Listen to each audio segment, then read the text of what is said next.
Yeah, who could have guessed this was coming? Fish lose 7-5 to the Boston Red Sox and losing yet another series in 2 weeks. This is a complete 180 of the first week of August, and the Marlins are almost right back to where they were initially on a complete free fall. Ends up being what was the hottest team in baseball now turned into the coldest team in baseball. And the most frustrating thing in my life watching this is that we had multiple of chances to win games, because the Mets are also ice cold, and we did none of it.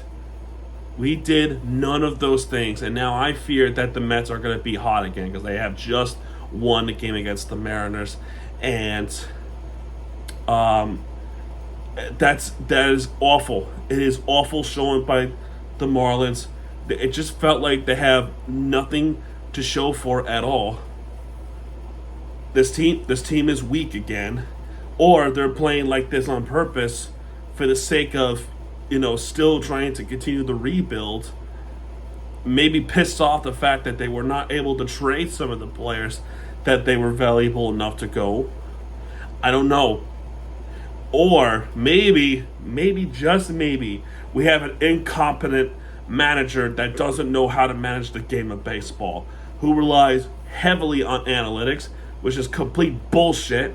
It kind of proves it with Kyle Seelow talking about Troy Johnson being pinch hit for Dave Myers, or the other way around. Dave Myers coming in to pinch hit for Troy Johnson because, according to the statistics and analytics, stop relying on analytics and play the damn game. My God, you're not Dave Roberts. You stupid shit.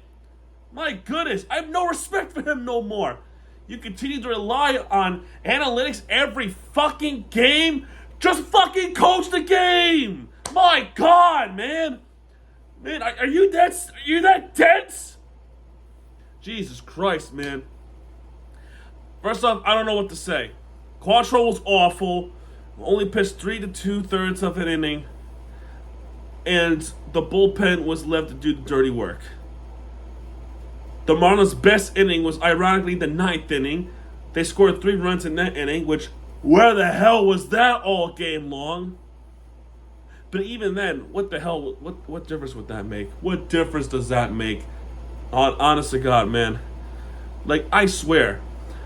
Why is it that when I recorded the Marlins, sweeping the Yankees, I turned into all the positive vibes and shit like that. How the hell did this team went on a complete free fall? I said that this road trip was going to be a decisive test, and we're failing that test. And now it looks like, and most likely it could very well be, a sweep tomorrow. Another fucking sweep from the Red Sox tomorrow. I can bank on it.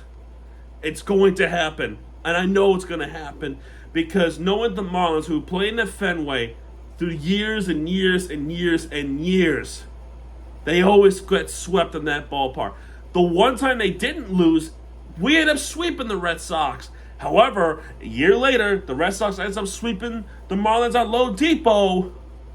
So what the hell is the bloody point? We got Jason Jug tomorrow versus Garrett Crochet. How the hell are we supposed to compete against Crochet?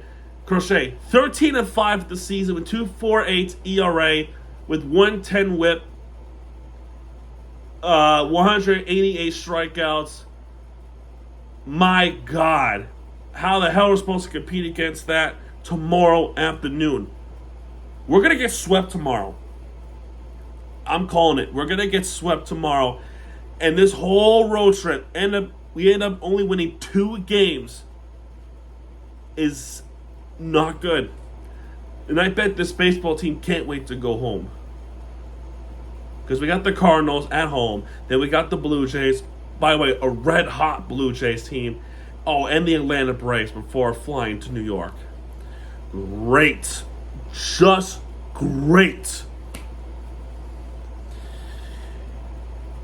The Red Sox scored 7 runs with the double, bases clearing, 3-run home run over the Green Monster. Hitting the double, Cal Quantrill can't get an out. Alex Bregman gets a single to center to make it 7-0 Red Sox. There's your scores for me for the Red Sox. For the Marlins, 2 home runs, one by Troy Johnson. Congrats to him. Augustin Ramirez gets a crushing home run over the Green Monster. In fact, I think that baseball left the ballpark. And then 3 runs scored in the 9th inning with Herberto Hernandez RBI single with Ramirez. Eric Wagaman with a RBI triple that hits the wall. And then Derek Hill hits that single that got through the right side. That forces Aroldis Chapman to come in. But they took way too long at that mound visit. That gave enough time for Aroldis Chapman to come in on the mound. Clayton should have came up there and said something to the umpire, because that snuck in Aroldis Chapman. Unbelievable. Just unbleeping believable. I don't know. This team sucks. Alright, I'm done talking about this. I'm going to talk about soccer tonight. Hopefully that result goes well, because, my God, we need something.